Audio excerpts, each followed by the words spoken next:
Hi guys, and welcome back to another episode of Building a Nation with Polonia Warszawa. It is the start of Season 12. I actually don't know what the longest save I've ever done on YouTube is. This is probably getting up there, to be honest. Stockport was 11. Wimbledon, I think, was less than that. Portsmouth, I don't really know. I think it's probably still Outcast or Icons, but if someone could tell me how many seasons I got into that one, do let me know. I'll be very interested. I think we got into the 2030s, but I still think this one is probably going to go a little bit longer. It's fair to say. So, this could be the most pivotal summer, I think, in this entire save. I think I've done more transfer business, both in and particularly out, in this summer than I've done at any other point, probably over the last 3 seasons combined, to be perfectly honest. I really did focus on getting rid of dead weight, players whose contracts will be up next year and I didn't want to extend, but we could get money for them now, as well as freshening up the underside of the squad with youth players for the future, as well as trying to strengthen the main and getting rid of players that perhaps might be at their peak in terms of their sale value, and that they were only going to decline in the long term, particularly as their contracts, some of them might have had wage clauses and whatnot that could have cost us too much money down the line. So I've really tried to be sensible, and I spent a lot of time on this yesterday, so much so that I'm having to record this today. But before we get into transfers, Champions League, of course, I'll tell you who we got. We got Red Bull Salzburg, which is who we're playing today. They were the bottom seed in the group, which means we do actually have, in theory, a whipping boy, potentially, that we could probably get 6 points against fairly comfortably, you'd have to say, which is nice. Unfortunately, Seed 2 was Juventus and Seed 1 was PSG. So I think that getting out of this group might genuinely be a bit of a struggle. But if we were to get out of it, that would really show how far we'd come. The board are giving us a new stadium. We've been maxing it out. They've announced a new stadium. It's going to cost 25 million, which is a lot. But trust me, the finances are in a very healthy spot right about now. So that stadium was just a drop in the ocean.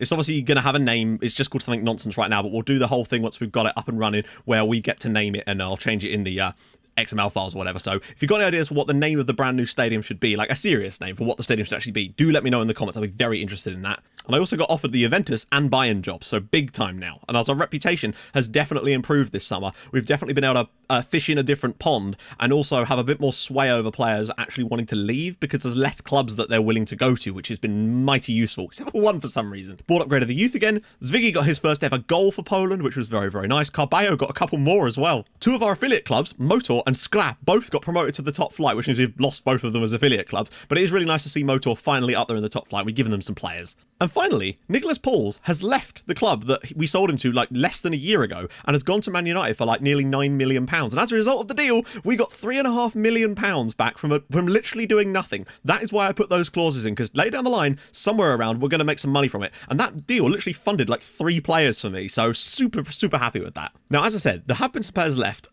Most of them were ones I wanted to go. A couple were a bit borderline, and one was my hand was forced, which is frustrating. However, what I would say is that Alberto Freitas, yet again, has come up big time for me.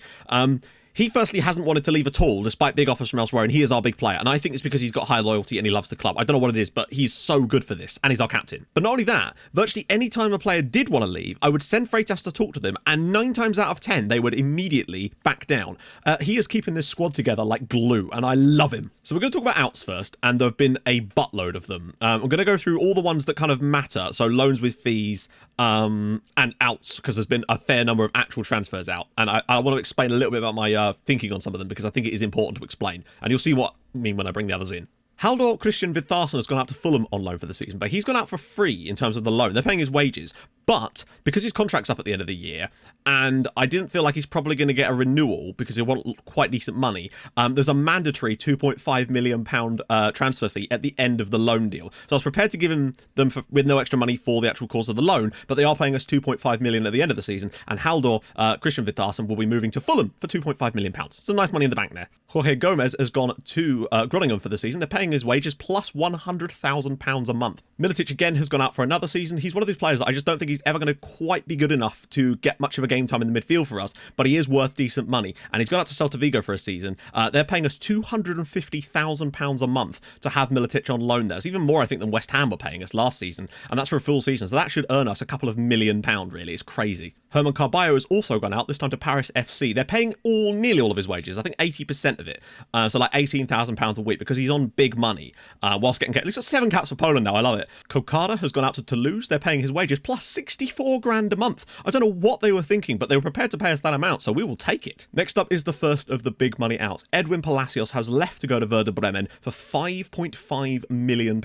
I said that I was probably going to try and move him on because I think his contract was up next summer, and there's no way he was going to get back in the team, and I didn't feel like loaning him and then letting him go for free was that sensible. £5.5 million. Originally, when we offered him out, we were getting bids of like 2.5, and I was getting into a bit of a bidding war with a few teams. So I'd get one, they'd come in, I'd bid them all up as far as I could get some of them, and then I'd accept essentially the most expensive deal with the right clauses, because he does a 50% next sale fee clause in there too.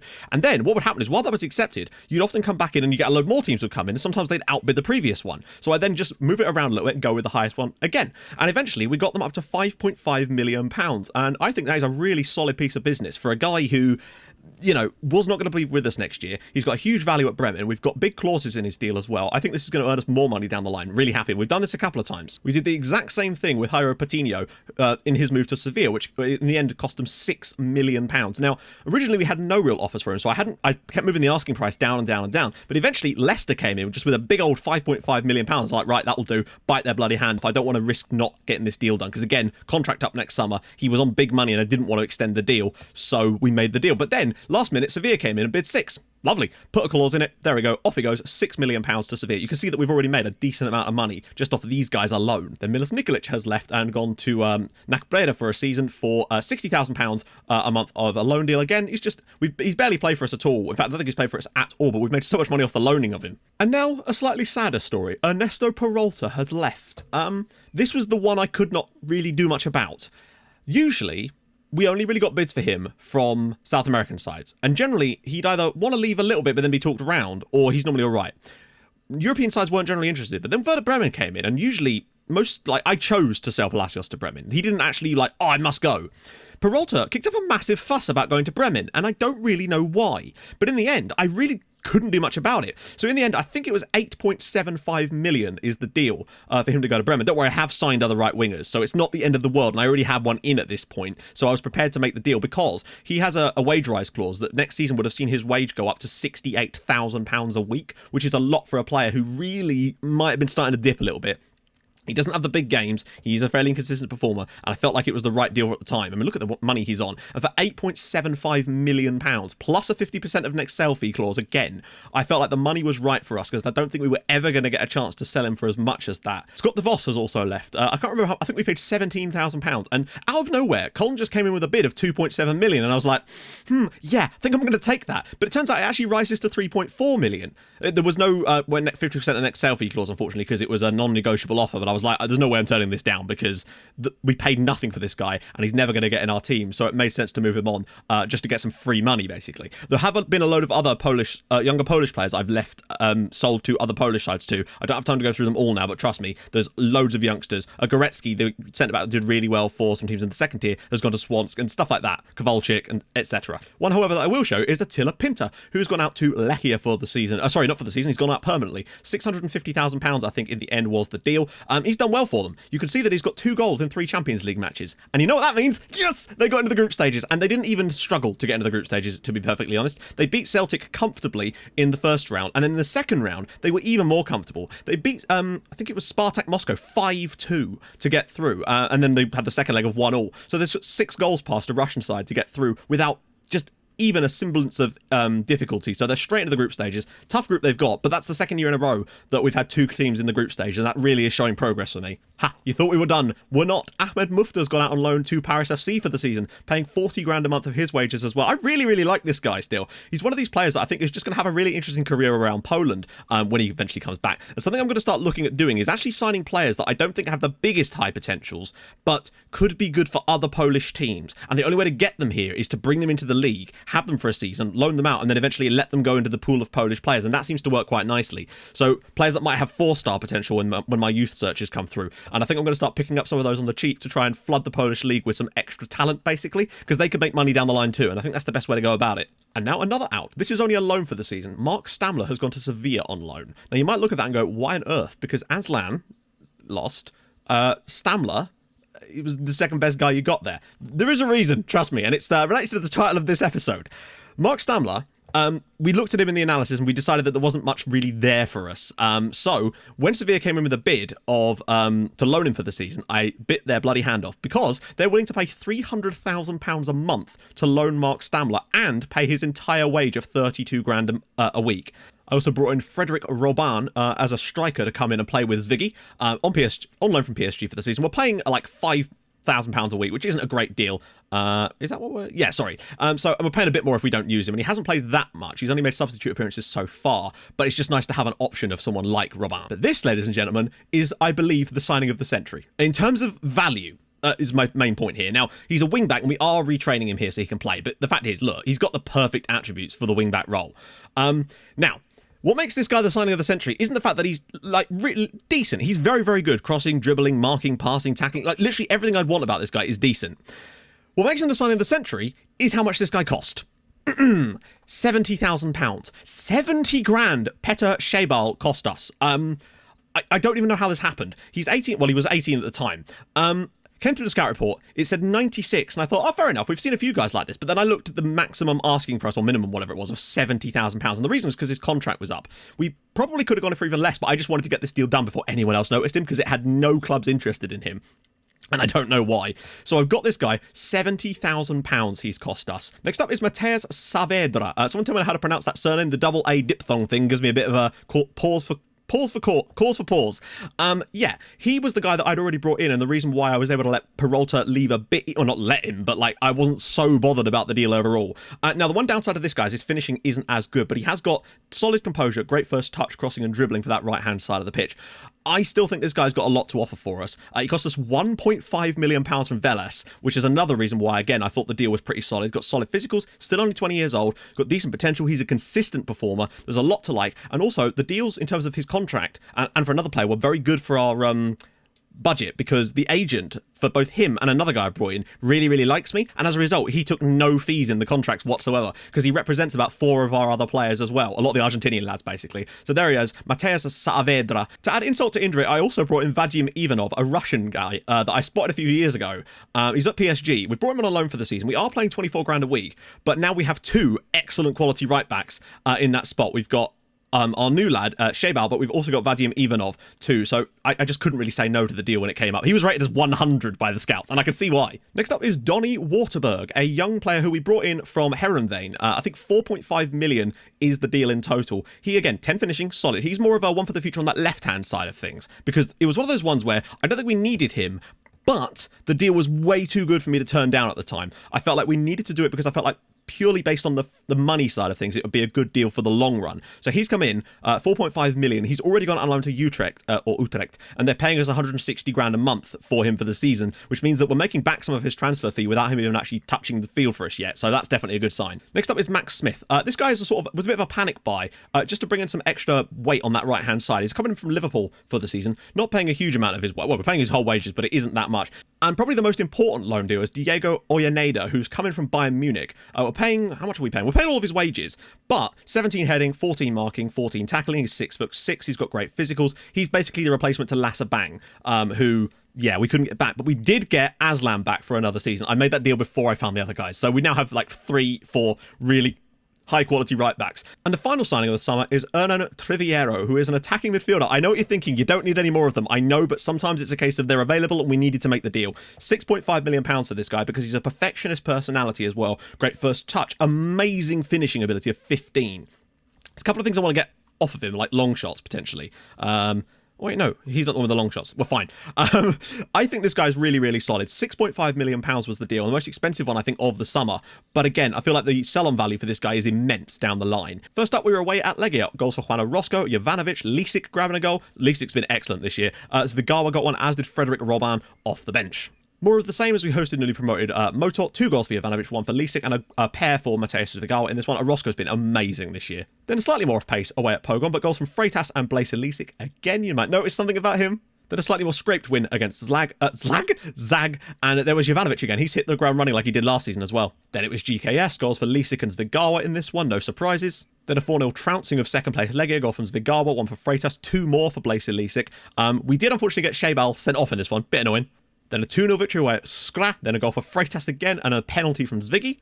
Orozco again with the key passes for days. And we finished things off against Wojciech Szczesny's Piast, who was talking smack about me before the game. Oh, we don't deserve to be where we are. Of course we don't, Wojciech. 2 goals from Zwigawa in this one for Saavedra, 1 for Oprich, and 1 for Jan as well as a 5-0 thrashing. They got injuries and red cards galore. That's got the league looking like this. We're 9 points clear. We've got 8 wins out of 8, as you'd imagine. Zviggy top scorer in the league with 8 in 8. Lisik, though, has got 6 assists and 6 goals in 8 matches this season so far. 4 Man of the Match awards. He's been absolutely unstoppable this season, and it is truly awesome to see. So, I only just noticed this, but it turns out in the earlier fixture, Lecce actually got a point at home to Milan in the Champions League. So they've already got off the mark in that group. As you can see, they've got Benfica and City.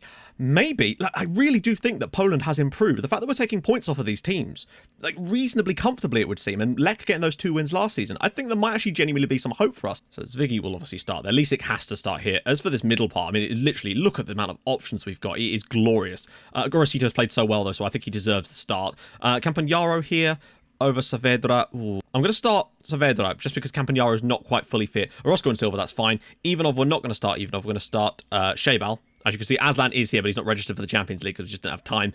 Panda and Freitas are in there too. We do also have Oyeneda, but I think he played the last game. So Albarracin, and we don't want Iglesias. We want Franceschi. I've just clicked him again. Unfortunately, Franceschi's annoyed at me because I wouldn't let him leave, and he kicks up a fuss and it just didn't work out. I'm sure he'll change his mind eventually. It feels so unusual us actually being the favourites for a game, but we really are for this one. We need to try and go for it. But I'm still going to start on positive, though, not attacking. Right then, let's have this. Polonia, new season, season 12. Definitely some new faces around the club. I feel like for the most part, we've done good business in the summer. We've made a lot of money doing it, but the squad itself, I still think overall has got stronger in the right places. Oh, God, really? Suffered a pulled hamstring. I mean, unfortunately, as much as I want to keep him on because he can play through the rest of the match, a pulled hamstring is not an injury you should be playing through. I feel like we're definitely the better of the 2 teams by quite some country distance, but we just need to get a goal, settle our nerves. Oh, it's a really good ball. Saavedra does really well, actually. Finds Zwigawa, top scorer in the Polish league at the moment. Shebal, can he dig across out? He can! Victor Hugo, what a lovely piece of play. Victor Hugo doing what Victor Hugos do best, and it is 1-0. This is a really nice touch here from Saavedra. Nice little drop off to Zwigawa. Nice presence of mind to see the overlap of Shebal getting down there, and he's got that great crossing and dribbling. Wonderful ball in. Victor Hugo, back post run. It is 1-0 to Polonia Warszawa. Lovely, lovely moment. And Victor Hugo gets another Champions League goal. The fact that we've already got the lead is so important. Saavedra, look at this. Into the space, ball across, cleared away. Orozco brings it down. He's in and it's now 2-0. Juan Orozco with his 2nd of the season, but the amount of assists he's already racked up this year. He is vastly becoming probably one of the best players in this entire division. Look at this. He's got this new trait that tries killer balls, and he's picked out so many wonderful crossfield passes since he's done that. It allows him occasionally to break the short passing style and provide an out ball, and it's so useful. One more goal to really settle the nerves is what we kind of need. Victor Hugo. He's got on from Saavedra again. Can he dig a cross out? He does. And the keeper's come for it. Gorosito puts it in on the rebound, and it's going to be a Saavedra assist, and it's now 3-0 now. Brian Gorosito, and we are absolutely thrashing Red Bull Salzburg here. This is mental. Victor Hugo this time with a long crossfield pass. We've got so much space out wide. Saavedra with a wonderful ball in. The keeper's absolutely flapped at that, and it's come back to Gorosito. Easy finish for him for his 1st of the year. 3-0 up, and we are cruising. Yes, surely there isn't more. Gorosito's ball. Orozco's header, and now it's 4. Juan Orozco grabs his 2nd goal of the night. And Gorosito this time is the architect of it, but this is crazy. This is what we can do. I feel like we're just slowly but surely fine-tuning the team we've got, adding little PPMs to players. This is we're 4-0 up in the first half in the Champions League. I know it's only Salzburg, but you know, we've certainly been a lot worse. Shebal takes a short throw to Orozco. Surely he can't go for the hat-trick. Finds Zwigawa! And now it's 5. Mateusz Zwigawa scores his 9th goal of the season. We're 5-0 up in a Champions League match. In a group stage match, mind you.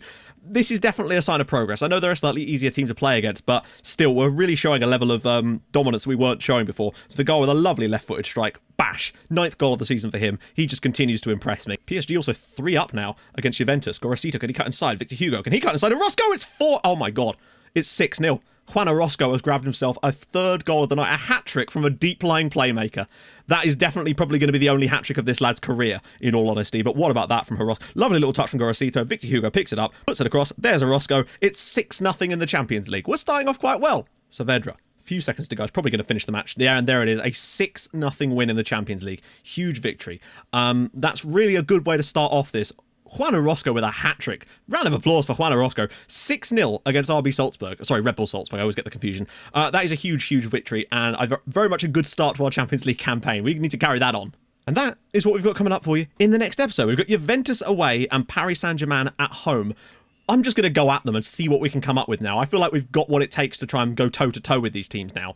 And I think we just need to try and do that and take free hits in every single one of these matches, and you never know what we're capable of. So that's going to be the next episode. Got some stuff off camera in between there, but this is all on the line now. I hope you're happy with the transfers. I'm sure there's going to be some stuff that's not quite right. There never is going to be perfect, but I do think we've done a good job for the most part and just slowly turning the wheels into a new era at the club, and I think it's going to make a huge difference in the long run. Anyway, if you've enjoyed this episode and the transfer window, I mean, drop a like. That'd be fantastic. It's not for me, just helps boost the channel, up the YouTube rankings and all that kind of nonsense. That'd be awesome. And if you are also new and you've come through that purpose, then hey, subscribe.